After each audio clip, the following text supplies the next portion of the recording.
ஆண்டவராக இயேசுவின் நாமத்தில் தொலைக்காட்சியினர்களுக்கு அன்பின் வாழ்த்துக்கள்.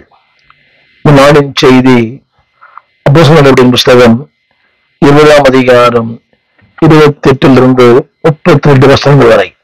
அந்த தேவனுடைய வார்த்தை எப்படி சொல்கிறது?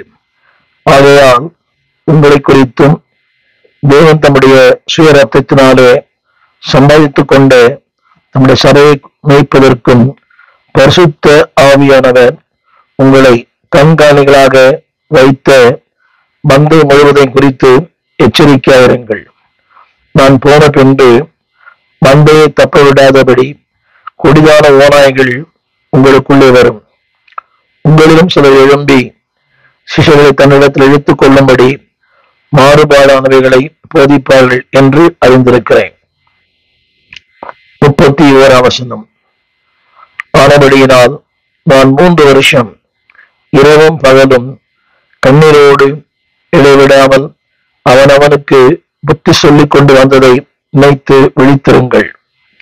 இப்போதும் சகோதரரே, நீங்கள் பக்தி விருத்தி அடையவும் பசுத்தமாக்கப்பட்ட அனைவருக்குள்ளும் உங்களுக்கும் சுதந்திரத்தை கொடுக்கவும் வல்லவராய் இருக்கிற தேவனுக்கும் அவருடைய கிருபையுள்ள வசனத்திற்கும் உங்களை ஒப்புக் கொடுக்கிறேன்.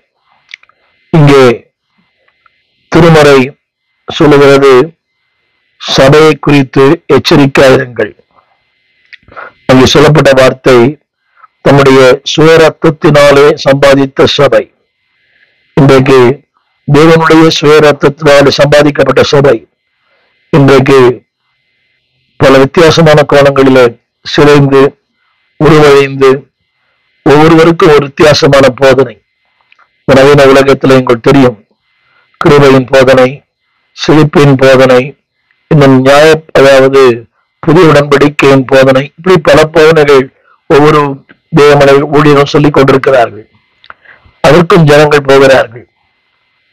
ஆட்டம் பாட்டம் கொண்டாட்டம் புகைமண்டலம் ஜனங்கள் அங்கும் செல்கிறார்கள். அங்கும் ஆத்துமாக்கள் போகிறார்கள்.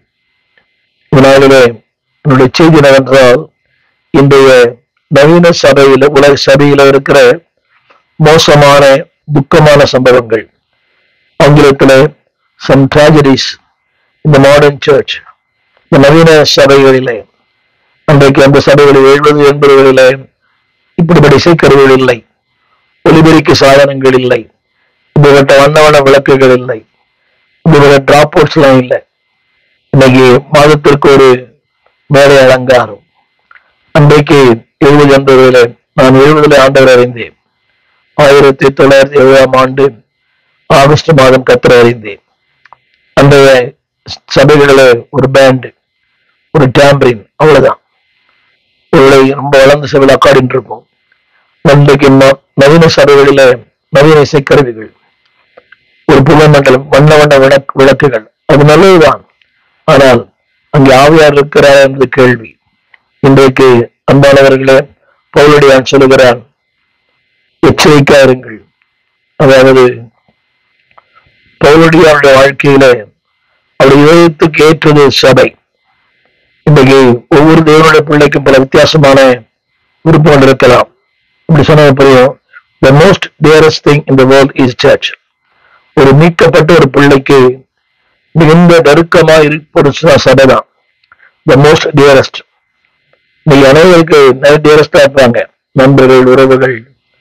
அதாவது most dearest thing in the world is a church. ஒரு மீட்கப்பட்ட பிள்ளைக்கு, உண்மையான மீட்கப்பட்ட பிள்ளைக்கு மிக விருப்பமான ஒன்று எது என்றால் சபைதான். அதாவது ஒரு உண்மையான பிள்ளைக்கு அடையாளம். The most dearest thing in the world. உங்களை பார்த்து உங்களுக்கு எது ரொம்ப விருப்பம்? பக்தன் சொல்லுகிறான், 1000 நாளை பார்க்கிலும் உங்களுடைய பிரகாரங்கள் வருகிற ஒரே நாள் நல்லது. ஆதாமிய கூடாரங்களில் வாசமாயிருப்பதை பார்க்கலாம் உங்களுடைய வாசத்திற்கு அதிகமாய் தெரிந்து கொள்ளுவேன். பேசிட்டு பாருங்க, 1000 நாளை பார்க்கலாம் உங்களுடைய பிரகாரம் இருக்கிற ஒரே நாள். இன்றைக்கு ஜனங்களுக்கு சபை கசக்கிறது, ஆலய கசக்கிறது, விருப்பம் போல வருவது, விருப்பம் போல போவது. ஞாயிற்றுக்கிழமை 2 மணி நேரம் சபையில் உட்கார்ந்து இருப்பதற்கு அவர்கள் மனம் ஒத்து வரவில்லை. இன்றைக்கு மெகா சபைகளிலே கூட்டம் இருப்பதற்கு பல காரணங்கள் உண்டு. அது ஒன்று, குறைந்த நேர ஆராதனை, 1 மணி நேரம் 1.5 மணி நேரம். இவ்வளவு பெருமை. 6 ஆராதனை 7 ஆராதனை அந்த அந்த நாட்களில 10 மணிக்கு ஆரம்பித்து 3 மணிக்கு முடியும். ஆராதனை, பாடல், ஜெபம், அபிஷேகம், திருக்க தரிசனங்கள். இன்றைக்கு அபிஷேகமே இல்லை. ஒரு 3 பாட்டு, ஒரு அறிவிப்பு, அடுத்த செய்தி. வேகமாக ஓடுகிற உலகத்துல எல்லாரும் வேகமாக ஓடுகிறார்கள். நாடுல ஆண்டவர் சொல்லுகிற அந்த வார்த்தையை கவனிங்கள். Some tragedies. பவுலடியான் சொல்லுகிறார், இந்த சபை குறித்து எச்சரிக்கையா இருங்கள். அதில் ஒரு வார்த்தை சொல்லப்பட்டிருக்கிறது, நான் போன பின்பு மந்தையை தப்ப விடாத கொடிதான ஓநாய்கள் உங்களுக்குள்ளே வரும். எவ்வளவு உண்மை தெரியுமா? நான் போன பின்பு மந்தையை தப்ப விடாத கொடிய ஓநாய்கள். இன்றைக்கு அந்த எழுத்தும்படியான ஓநாய்கள் அல்ல, துருபதேசங்கள். இங்கு பார்த்தாலும் துருபதேசம். ஒவ்வொரு மாடர்ன் தியாலஜிஸ். இங்கே பைபிள் ஸ்கூல் போறாரு, வெளிநாட்டுக்கு போறாரு. அந்த சரக்கு இன்றைக்கு நம்முடைய திருச்சபையில பரவப்படுகிறது. விசிலடிக்கிறார்கள். வேற அவர்கள் அதை தாங்கள் செய்த தவறுக்கு நியாயம் கற்பிக்கிறார்கள். பொறாமையினால பேசுகிறார்கள். இல்லை, அந்த வேதம் சொல்லுகிறது, அன்பானவர்களே, 2 வாசல் எச்சரிக்கையாருங்கள். 2வது விழித்திருங்கள். எச்சரிக்கையாருங்கள், விழித்திருங்கள். இந்த மக்களுக்கு கூட பாருங்களேன், எது உண்மையான சத்தியம், எது போலியான சத்தியம், யார் உண்மையான ஊழியர், யார் போலியான ஊழியர். பரவசத்தை விரும்புகிறார்கள், ஆனால் பரிசுத்தத்தை விரும்பவில்லை. பரவசமா இருக்கணும். குறைந்த நேர ஆராதனை. அன்னைக்கு கேட்டேன், எங்க போறீங்க? 1 மணி நேரம் முடிஞ்சிருது, சீக்கிரம் வீட்டுக்கு வரலாம், மற்ற காரியங்களை செய்யலாம். எல்லாருக்குள்ள அப்படிப்பட்ட ஒரு எண்ணம். சீக்கிரம் ஆராதனை முடியுது, சீக்கிரம் வீட்டுக்கு வரணும். அன்பானவர்களே, வேதம் சொல்லுகிறது 31 சபை எதுக்கு தெரியுமா? பக்தி விருத்தி அடைய, பரிசுத்தமாக்கப்பட, தேவன் வைத்திருக்கிற அந்த சுதந்திரத்தை பெற்றுக்கொள்ள. 3வது கிருபையுள்ள வசனம் உங்களை நிலைத்திருக்க. இன்றைக்கு பக்தி விருத்தியிலேயே நீண்ட காலம் சபைக்கு போகிறோம், நீண்ட காலம் ஆராதிக்கிறோம், இன்னும் விருத்தி இல்லை. ஜபத்துல விருத்தி இல்லை, வேத வசனத்துல விருத்தி இல்லை, வாழ்க்கையில விருத்தி இல்லை, அந்த அர்ப்பணத்துல விருத்தி இல்லை, பரிசுத்தத்துல விருத்தி இல்லை, எதிலுமே விருத்தி இல்லை. விருத்தி இல்லாத ஒரு வாழ்க்கை. 2வது பரிசுத்தம் இல்லை. சின்ன கேள்வி. அதாவது சபைக்கு போறோம், இன்னும் வளர, இன்னும் பரிசுத்தத்திலே வளர, நீதியிலே வளர, பரிசுத்தமாக்கப்பட, அடுத்து தேவனுடைய சுதந்திரத்தை பெற்றுக்கொள்ள. எல்லாருக்கும் தேவனுடைய சுதந்திரத்தை வைத்திருக்கிறார். God has a purpose and plan in your life. அந்த சுதந்திரத்தை நீங்கள் பெற்றுக்கொள்ள. 4வது சொல்லப்பட்டது, கிருபையுள்ள வசனம் நம்முடைய வாழ்க்கையில கிரியை செய்ய. தேவன் தம்முடைய அளந்த ஞானத்தை நம்முடைய வாழ்க்கையில பயன்படுத்த விரும்புகிறார். God wants to prove his wisdom through you and me. உன் மூலமாக, என் மூலமாக அவருடைய அனந்த ஞானத்தை வெளிப்படுத்த விரும்புகிறார். இன்றைக்கு அது நடக்கலையே. எங்க சபைக்கு போறோம்? ஏதோ மன திருப்திக்காக.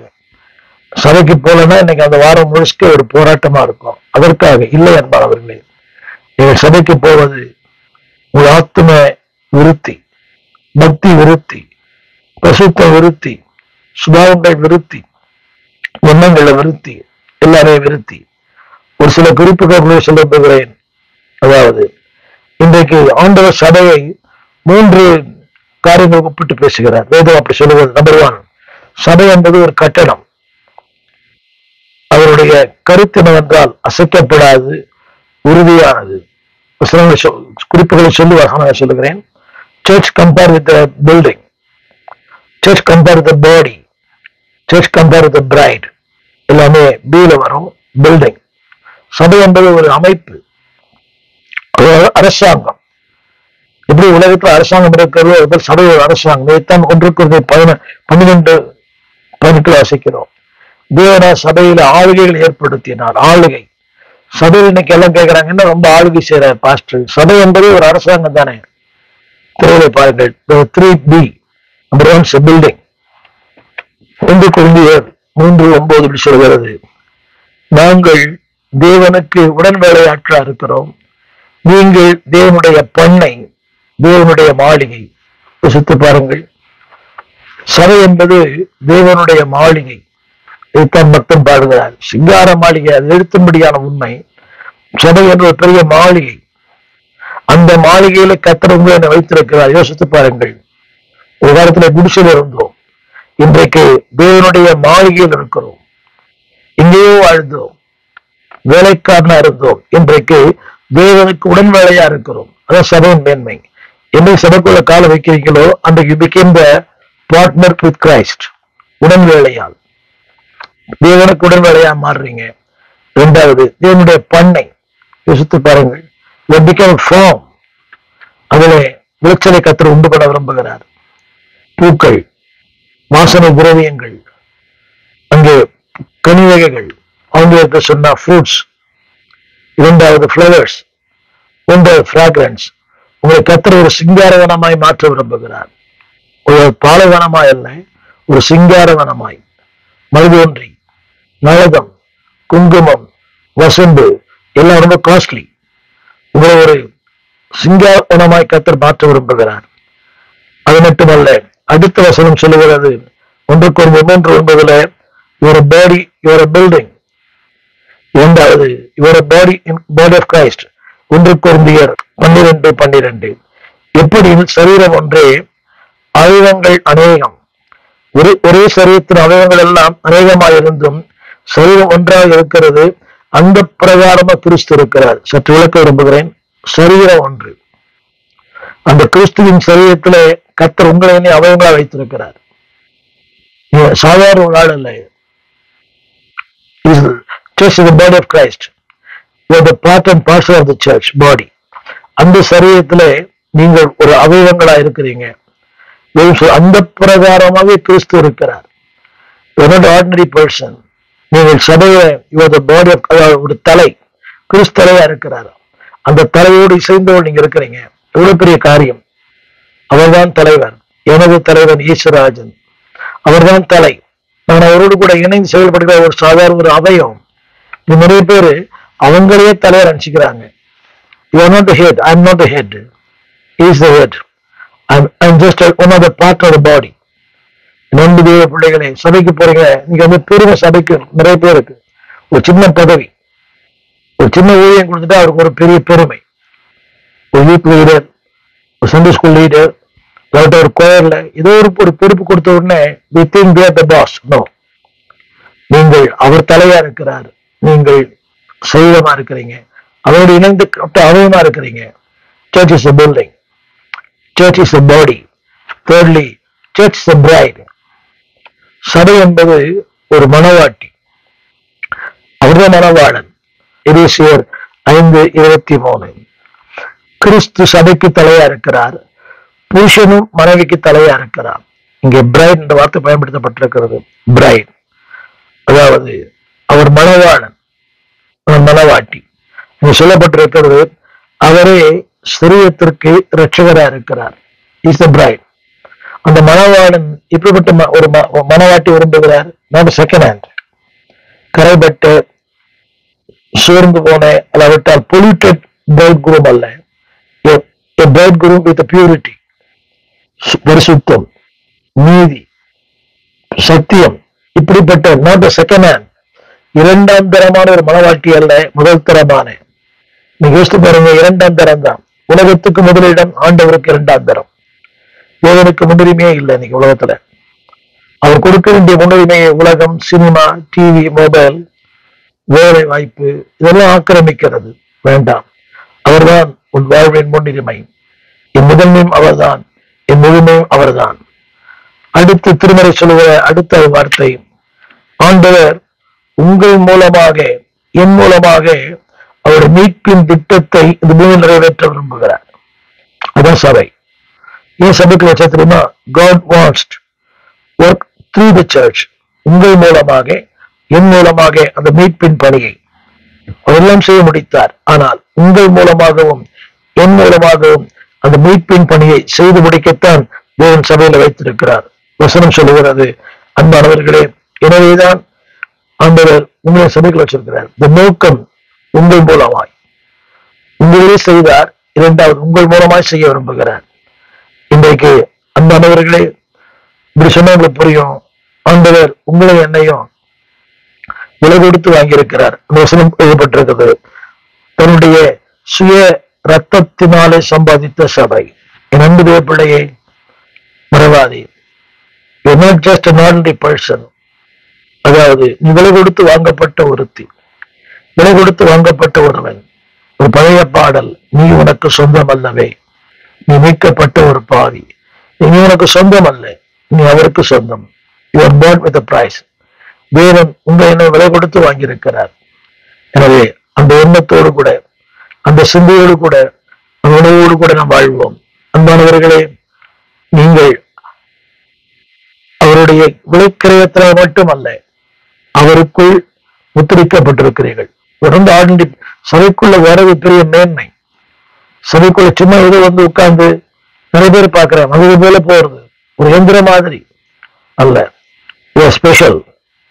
அடுத்தபடியாக சபை என்பது ஒரு ஆர்கனிசம். இது ஆர்கனைசேஷன், இது ஆர்கனிசம், ஒரு பகுதி. ஒரு பகுதி கெட்டு போச்சுன்னா எல்லாமே கெட்டு போகும்.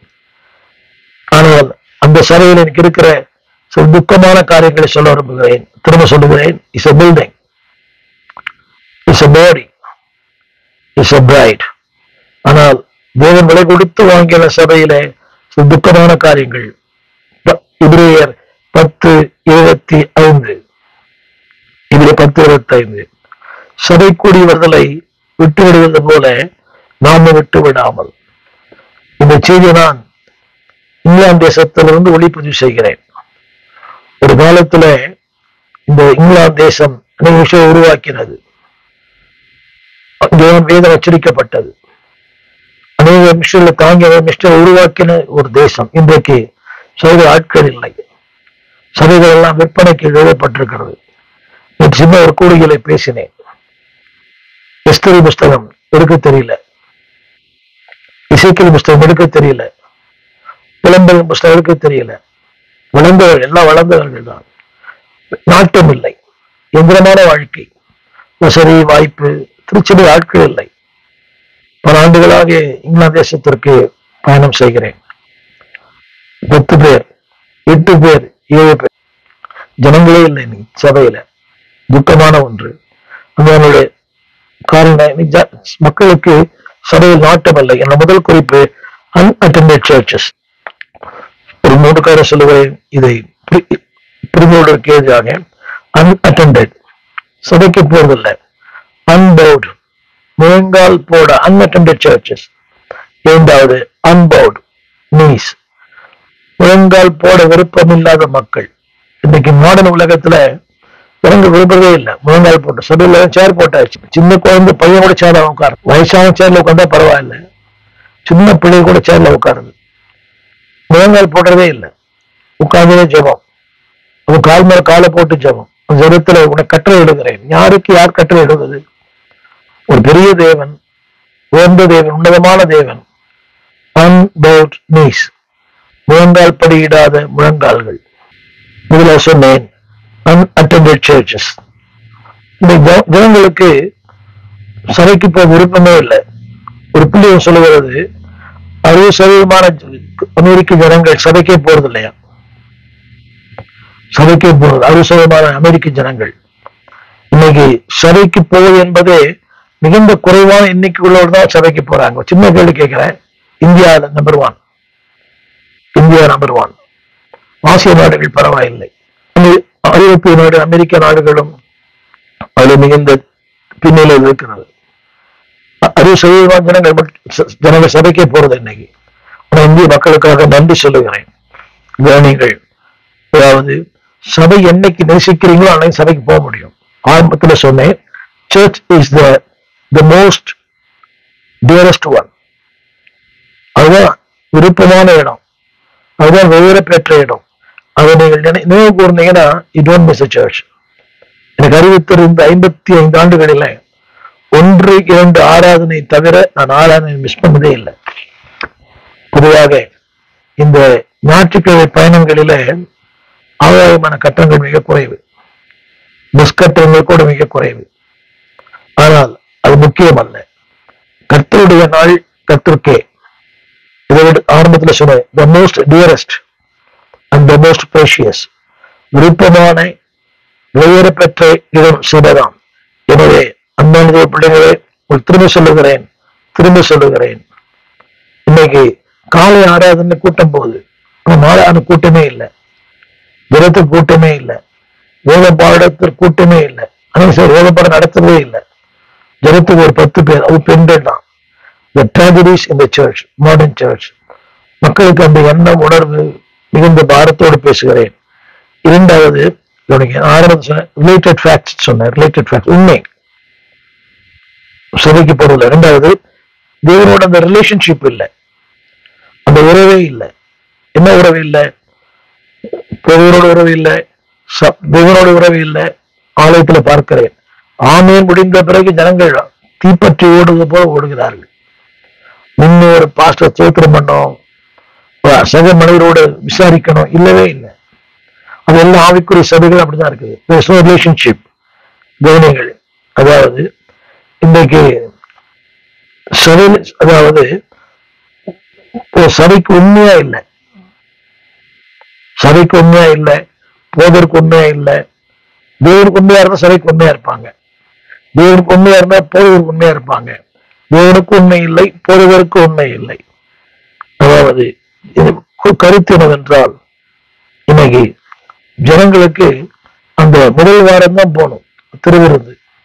அது என்னவோ தெரியல, தேவனோடு என்ன, தேவனோட உறவு இல்லை, வசனத்தோடு உறவு இல்லை, ஊழியனோட உறவு இல்லை, அந்த சபைக்கு போறதில்லை. அப்படி சபைக்கு போனாலும் அடுத்து வீடு தீப்பற்றி எரிவுகளோட ஓடுவது, அதுக்கு பின்னால போதுகர் ஓடுவது. நான் சொல்ல ரிலேட்டட் ட்ராக்ஸ். இரண்டாவது ரிலேஷன்ஷிப், இன்னொரு ரிவைவல். அந்த தேவன் இன்றைக்கு உங்களை கொண்டு என்னை கொண்டு மாபெரும் எழுப்புதலை உருவாக்க விரும்புகிறார். எழுப்பது சபை மூலமாத்தான். இதைத்தான் பல மக்கள் சொல்லுகிறார்கள். மதிப்புக்குரிய மோகன்சி அவர்களும் இதுதான் சொல்றாங்க. Revival comes only in the search, through the search. எழுப்புதல் என்பது ஏதோ தனிப்பட்ட நபர் மூலம் வராது, எந்த நபர் மூலம் வராது. உலகத்தின் பல தேசங்களிலே கர்த்தருடைய ஊழியத்தை செய்கிற ஒரு வாய்ப்பு எழுப்புதல் என்று சபை மூலமாத்தான். இந்த church and through the church. என்னை கேட்டுக்கொண்டிருக்கிற அன்பான தேவ பிள்ளையே, தேவன் ஒரு ராஜரீகத்தை உண்மையை வெளிப்படுத்த விரும்புகிறார். நான் பயன்படுத்த விரும்புகிற வார்த்தை the sovereign work of the revival.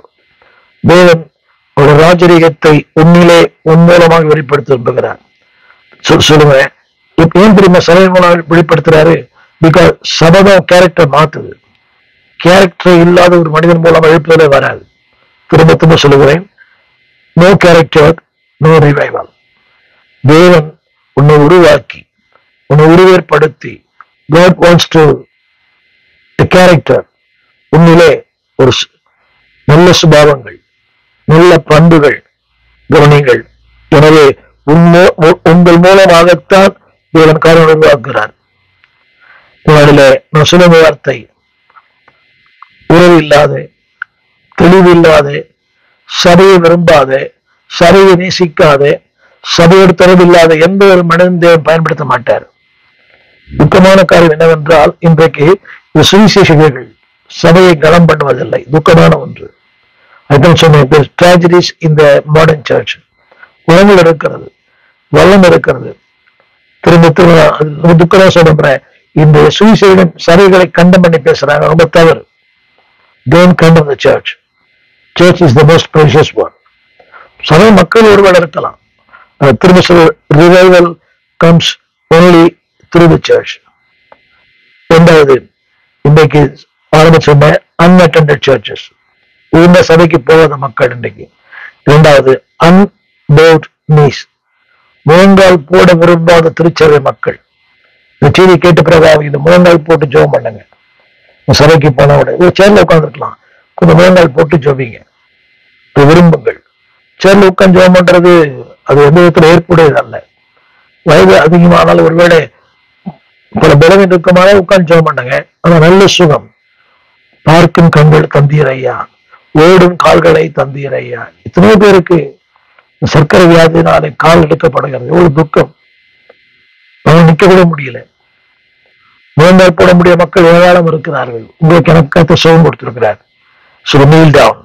1 தெசலோனியர் 5:25 ஆகையால் வேதம் சொல்லுகிறது, அன்பானவர்களே, ஜனங்க அதிகமா they fail to pray. கூட்டங்களுக்கு நீ கூட்டமே வரது இல்லையே, they fail to pray.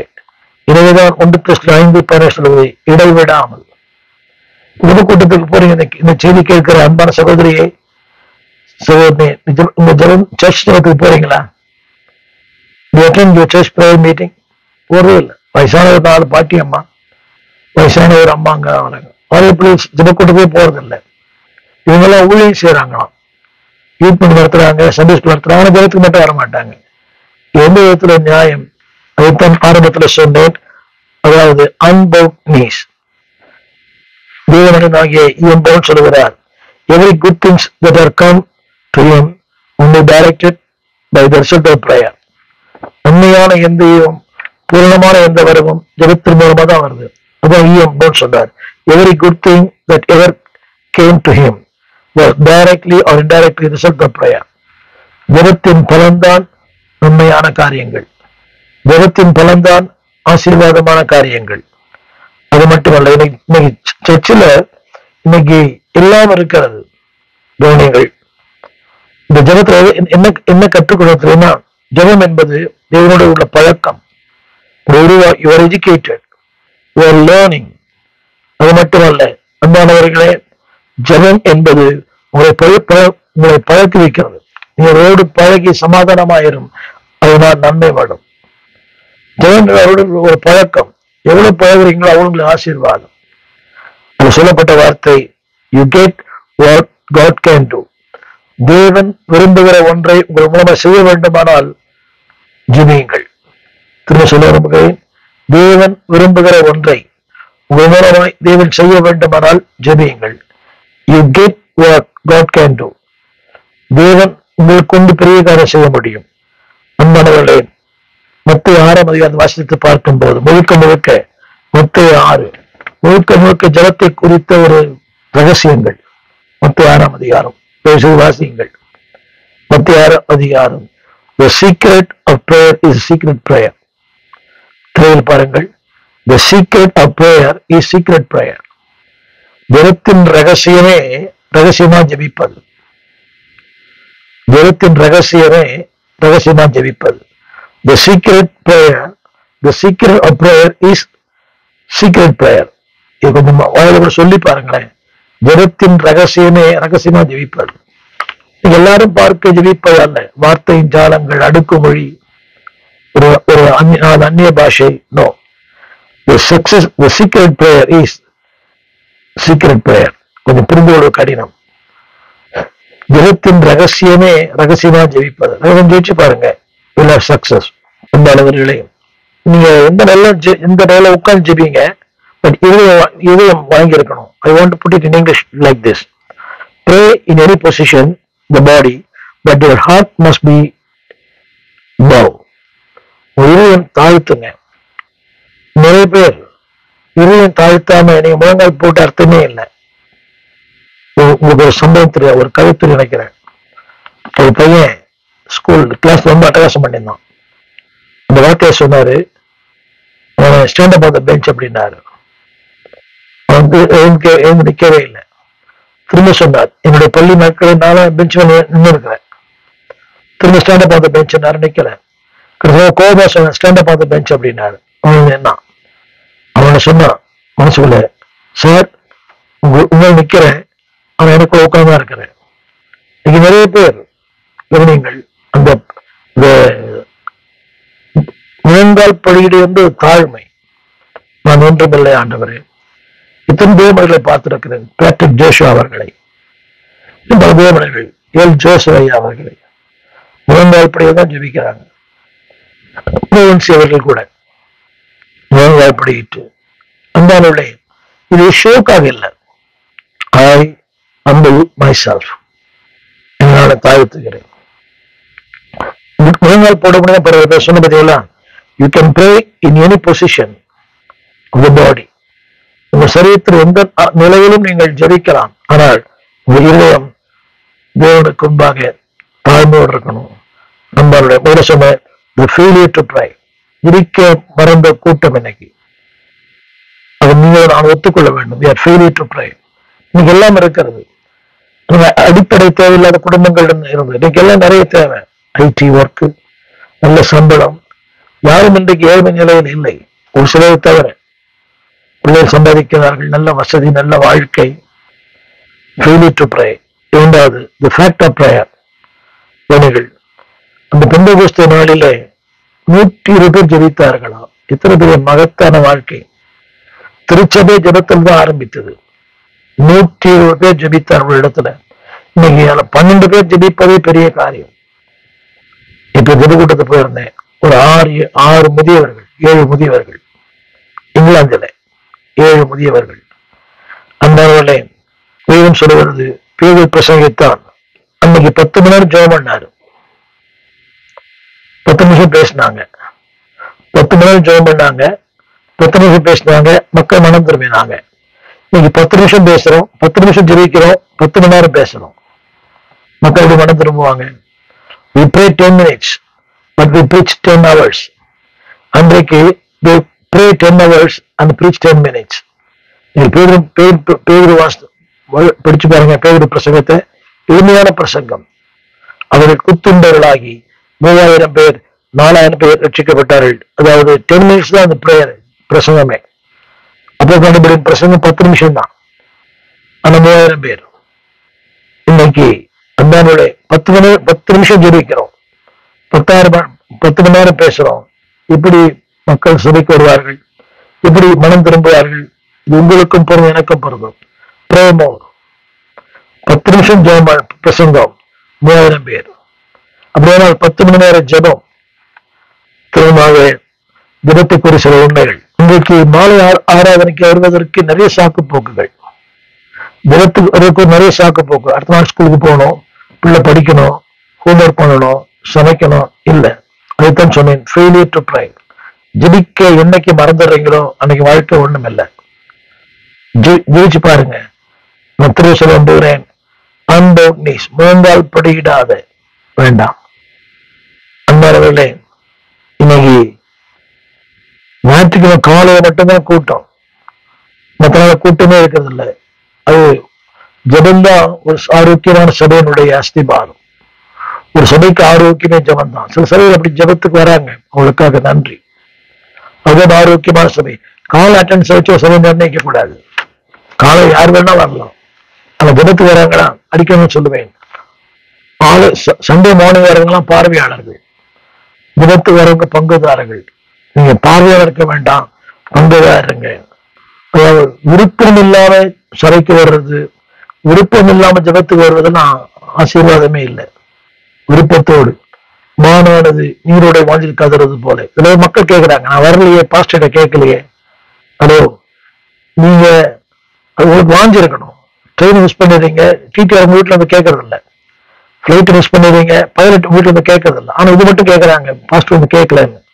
உங்களுக்கு அது வாஞ்சிருக்கணும். அட்லீஸ்ட் சொல்லுங்க, வர முடியாத காரணம் சொல்லுங்க. முதல் நாளே இல்ல ஃபோன் பண்ணி சொல்லுங்க, ஐயா இன்னைக்கு வர முடியல. ஆனா பாஸ்டர் வந்து வர முடியல. நீங்க பாருங்க, 2 வேலையும் வரல, கேட்கிறேன். அந்த பையன் சொல்றான், எனக்கு ரொம்ப வேலை இருக்குதுன்னு. யாருமே வேலை இல்லை. இது ஒரு பதிலா? அன்பான பிள்ளைகளே, your life will be in tragedies. உங்க வாழ்க்கை துக்கமாய் மாறும், உங்க வாழ்க்கை ஒன்றும் இல்லாமல் மாறும். எனவே நான் சொல்ல வந்த கருத்து என்னவென்றால், சபையை இருக்கிறத விட, சபையில் இருக்கிற மகிழ்ச்சியை விட உள்ள எங்கேயுமே மகிழ்ச்சி இல்லை. வீட்டுல தான் இருக்கிறீங்களா? மகிழ்ச்சியா இருக்கிறீங்களா? மகிழ்ச்சியான இடத்துக்கு போறீங்களே, மகிழ்ச்சியா இருக்கிறீங்களா? திரும்ப சொல்லுகிறேன், ஒரு ஆங்கிலத்துல ஒரு வார்த்தை, an attitude of adjustment. நிறைய பிரச்சனை தான், நிறைய பாடுகள் தான், நிறைய போராட்டங்கள் தான். அதை சரி பண்ணிட்டு சர்ச்சுக்கு வந்து பாருங்க, வாழ்க்கை வித்தியாசமா இருக்கும். an attitude of adjustment. எதுவும் அட்ஜஸ்ட் பண்றீங்க, உங்க நேரங்களை கத்திற்கு அட்ஜஸ்ட் பண்ணுங்க. இந்த 2வது குறிப்பு, church is the place of God's. தேவனை துதிப்பதற்கு சபைதான் சரியான இடம். வீடுகள்ல இன்னைக்கு ஆராதனைக்கு ஜனங்க வர்றதே இல்லை. செய்தி நேரத்துல, காணிக்கை போட்ட நேரத்துல அந்த சொல்லிக் கொடுத்த பாடம், ஆராதனை முடிஞ்ச பிறகு காணிக்கிறது சொன்னார் ஆண்டவர். அது கஷ்டம், நிறைய கஷ்டம் தான். ஏன்னா ஆராதிக்க அவருடைய காணிக்க அவனுக்கு தேவையில்லை. எனவே church is the place for God's praise. அன்பானவர்களே, ஆராதனைக்கு போகாம சபைக்கு போகாதீங்க. வித்தியாசமா தெரியலாம். Don't go to time of praising, don't go there. சபைக்கு போய் கத்தரை துதிக்கத்தானே போறோம், ஒரு ஆராதிக்க போறோம், அவரை நன்றி சொல்ல போகிறோம். ஆனால் திரும்ப திரும்ப சொல்லுகிறேன், 3 காரியங்கள். அப்சர்வ் தி பிஹேவியர். சபைக்கு போகும்போது 3 காரியங்கள் முக்கியம். ஒண்ணு, துதியுங்க, செய்தி கேளுங்க, வாழ்க்கையை அபியாசம் பண்ணுங்க. செய்திக்கு மார்க் போட வேண்டாம். Don't reading. மார்க் போடுறதுக்காக சபைக்கு போக வேண்டாம். கர்த்தரை ஆராதிக்க சபைக்கு போங்க. ஒரு 3 காரியம் சொல்லுகிறேன். The place of God's praise. 2வது, சபைக்கு போறது ஒரு ஆராதிக்க. வெளிப்படுத்தல் 4ஆம் அதிகாரம். நான் ஆவிக்குள்ளானேன், வானம் தெல்வ சிங்காசனம் வைக்கப்பட்டிருந்தது. அந்த சிங்காசனம் வீற்றிருந்தார். வீற்றிருந்தவர் பார்வைக்கு வச்சிரக்கல்லுக்கும் பதுமராகத்துக்கும் ஒப்பா இருந்தார். அந்த சிங்காசனத்தை சுற்றி ஒரு வானவில் இருந்தது. அது பார்வைக்கு மரதம் போட்டிருந்தது. நிறைய போட்டுக்குது. 4ஆம் அதிகாரம் முழுக்க முழுக்க தேவனை ஆராதிக்கிறது. தேவனை ஆராதிக்கிற விதம் அதுல சொல்லப்பட்டிருக்கிறது. அதுல கடைசி சொற்றுடன், கர்த்தாவே தேவரீர் மகிமையும் கனத்தையும் வல்லமையும் பெற்றுக்கொள்வதற்கு நீர் பாத்திரா இருக்கிறீர். நீரே சகலவற்றையும் உம்முடைய சித்தத்தினாலே அவர்கள் உண்டாயிருக்கிறவர்களும் சிருஷ்டிக்கப்பட்டதாக இருக்கிறது. Praise and pleasure. ஒரு தூச்சி பாருங்க, உங்கள் அறியாத ஒரு இன்பத்தை நீங்கள் பெற்றுக் கொள்வீர்கள். ஆராதிப்பது என்பது ஒரு 4 காரியம் சொல்ல விரும்புகிறேன். It must be a continue one. எபிரேயர் 13:15. ஆராய்ச்சி பாருங்க. வெளிப்படுத்தல் 4:1 அவர் சொல்லுவார், ரெக்கார்ட் சத்தம் போல என்னோடு பேச நான் கேட்ட ஒரு சத்தம். When you go to a church, you can hear the voice of God. இக்கால சத்தத்தை போல ஒரு சத்தத்தை நான் பேச கேட்டேன். 2வது, சம்பவிக்க வேண்டியதை உனக்கு காண்பிப்பேன். வெளிப்படுத்த 4:1. 2 தான் நடக்குது. You can see the open heaven. திறக்கப்பட்ட வானம். 2வது, உன்னோடு பேசுகிற தேவ சத்தம். 3வது, உன் வாழ்வில் சம்பவிக்க வேண்டியவர்கள். That is the reason we are going to church. அதனாலே 2வது சொல்ல விரும்புகிறேன், your praise should be continue. எபிரேயர் 13:15 அதில் சொல்லப்பட்ட வார்த்தை, உங்கள் உதடுகளின் கனியாகிய ஸ்தோத்திர பலியை அவர் எப்போதும் கண்டினியூ பிரைசிங். நீங்க பாருங்க, அவர் நடத்துறவர் ஜெபிச்சு அவர் நிறுத்திட்டார். Everything stop, silence. அவர் நிறுத்துறார். பாவம், அவர் தண்ணி குடிக்கிறது நிறுத்துறார். அந்த நடத்துறவர் நிறுத்திட்டாருன்னா எவ்ரிதிங் வில் ஸ்டாப். இல்ல, தேவன் சொல்கிறது, எப்போதும் தேவனுக்கு ஸ்தோத்திர பலியை செலுத்துங்கள். எப்போதும். ஒரு 3 காரியம் சொல்ல, கண்டினியூ. 2வது, கார்பரேட், சேர்ந்து துதியுங்கள். வசனம் போட்டிருக்கிறது. அந்த கார்பரேட் வார்த்தை உங்களுக்குள்ளே. 2வது, ஒருவருக்கொருவர். அந்த வார்த்தை படிக்கிறேன். கொலோசியர் 3:16. கிறிஸ்துவின் வசனம் உங்களுக்குள்ளே சகல ஞானத்தோடும் பரிபூர்ணமாக வாசமாயிருப்பதாக. சங்கீதங்களினாலும் கீர்த்திகளினாலும் ஞான பாட்டுகளினாலும் ஒருவருக்கொருவர் போதித்து புத்தி சொல்லிக் கொண்டு இதயத்துல கர்த்தரை பக்தியுடன் பாடி. 2 வார்த்தை, கார்பரேட், ஒருவருக்கொருவர். நீங்க ஆராதிங்க, அடுத்தவங்க ஆராதிக்க தூண்டுங்க. அடுத்து உங்களுக்குள்ளே நீங்க ஆராதிங்க. அதுக்கு சத்தம் தேவையில்லை. உங்களுக்குள்ளே worship yourself. கார்பரேட் என்று சொன்னால் நீங்களும் உங்கள் ஆராதனை அடுத்துள்ள ஆராதிக்க தூண்ட வேண்டும். அப்படிப்பட்ட ஒரு ஆராதனையாக. அதுதான் நான் சொன்னேன் கார்பரேட். முதல்ல சொன்னேன் கண்டினியூ. கார்பரேட். அவர் துதிக்கிறார், துதிங்க. நிறைய பேர் பார்க்கிறேன், ஒரு துதிக்கிறார், இவர் கைகிட்ட அமைதியா இருக்கிறார். இல்ல, it should be corporate. 3வது, it should be a complete. உங்கள் ஆராதனை ஒரு முழுமையா இருக்கணும். வசனம் சொல்லுகிறது 34:3 கூட கார்பரேட். என்னோடு கூட கர்த்தரை மகிமைப்படுத்துங்கள். கார்பரேட். நாம் ஒருமித்து அவர் நாமத்தை உயர்த்துவோம். கார்பரேட் அர்த்தம். கார்பரேட் கம்பெனியில சேர்ந்து. இப்படி சேர்ந்து துதிக்கிறீங்களா? சொல்வார், என்னோடு கூட கர்த்தரை மகிமைப்படுத்துங்கள், ஒருமித்து அந்த நாமத்தை உயர்த்துவோம். கார்பரேட் சொல்லும் போது 150 சங்கீதம் 6 வசனம், 156 சுவாசமுள்ள யாவும் கர்த்தரை துதிப்பதாக. கார்பரேட் சேர்ந்து துதியுங்கள். 2வது சொல்லும், 3வது கம்ப்ளீட், உங்களோட துதி ஒரு முழுமையா இருக்கட்டும். 111 சங்கீதம் 1 வசனம், அதாவது அந்த கருத்து என்னவென்றால் கம்ப்ளீட், செம்மையான இதயம், முழு இதயம், செம்மையான சங்கத்திலும் சபையிலும் கர்த்தரை முயற்சியோடு துதிப்பேன். உண்மையாய் துதியுங்கள், உத்தமமாய் துதியுங்கள், உண்மையான இதயத்தோடு துதியுங்கள். அடுத்தபடியாக கன்க்ளூஷன், அது சொல்லப்பட்ட வார்த்தை உடைய முழுமை, அதாவது ஒரு முழுமை இருக்கட்டும். கம்ப்ளீஷன். மத்தேயு 15:8, வாயினால் சேர்ந்து உதரவானை கனம் பண்ணுகிறார்கள், இதயமோ தூரமா இருக்குது. அந்த முழுமை அல்ல, ஒரு முழுமையோடு கர்த்தரை ஆராதி. நீ ஏன் துதிக்க முடியல? தேவ நன்மைகளை மறந்து போனோம், துதிக்க முடியல. ஃபர்கெட்டிங். 2வது நெக்லெக்டிங். 3 ரிஜெக்டிங். திரையில் பாருங்கள், ஃபர்கெட்டிங், அவசிய நன்மைகளை மறந்து போயிட்டோம். அதாவது ரிஜெக்டிங், அவரை பாராட்டு, அவரை கனம் பண்ண. ரிஜெக்டிங் காட்ஸ் குட்னஸ், புறம்பாக்குகிறோம், வேண்டாம். 3வது அந்த நெக்லெக்டிங், ரட்சகரை, ரட்சிப்பை, சபையை, உங்கள் மேன்மையை டோன்ட் நெக்லெக்ட். சொல்லி முடிக்க விரும்புகிறேன். Don't forget God what has done. நன்மைகளை மறவாதிருங்கள். Don't neglect, appreciate him. நன்மைகளை புறம்பாக்காதீங்க. Don't reject. ஒரே மாதிரி வரும். ரிஜெக்ட் சொல்லும் போது ரட்சிப்பு, அவர் கொடுத்த மேன்மை, அவர் கொடுத்த வாழ்க்கை, அவர் கொடுத்த நிலைகள். யோசித்து பாருங்கள், இந்த இவ்வளவு பெரிய வியாதிகள் இதெல்லாம் நன்மை செய்தாரே. இந்த கோவிட்ல லட்சக்கணக்கான கோடிக்கணக்கான மக்கள் மரித்து போனார்கள். உங்களை தேவன் பாதுகாத்தார், சுகம் தந்தார், பலம் தந்தார். நேற்று கூட பலம் சரித்த மத்திய கிழக்கு நாடுகளே பயங்கர புயல் சூறாவளி இத்தனை காலம் அடித்துக் கொண்டு போகிறது. யோசித்து பாருங்கள், ஆண்டவர் கொடுத்த வாய்ப்பு, ஆண்டு கொடுத்த மேன்மை, ஆண்டு கொடுத்த நல்ல கிருபைகள்.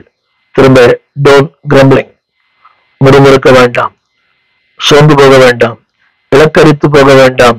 அன்பானோட ஒவ்வொரு நாளும் அந்த நன்றி உள்ள இதயம் தூச்சு பாருங்க, தேவன் பெரிய காரியங்களை செய்வார். தொடர்ந்து அன்பானோட ஒரு 3 காரியங்களை சொல்ல விரும்புகிறேன். சொல்லிட்டு செய்திக்கு திரும்ப நான் அடுத்து போகிறேன்.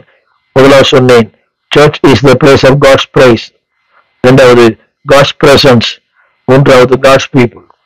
சபை என்பது துதிக்கும் இடம்.